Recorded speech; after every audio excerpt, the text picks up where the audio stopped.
Welcome to the GPS map camera tutorial. In this video, we'll show you how to add your own custom logo to the stamp. This feature is perfect for adding your company logo, brand image, or any personal touch to your photos. Let's get started. Open the GPS map camera app. On the main camera screen, tap on the template button to customize your stamp. Here, you can see different stamp styles. Choose the one you like and tap the edit icon next to it. Here, you can turn different stamp details on or off.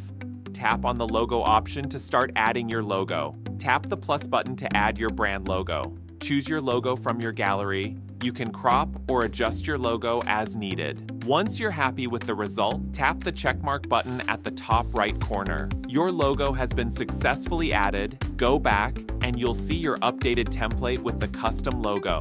Now return to the main camera screen. Your logo will appear right on the stamp. Now, just capture a photo, and you're done. You can clearly see your logo added on your photo. Now you know how to add your custom logo in GPS Map Camera. Try it today to make your photos stand out with India's #1 authentic app.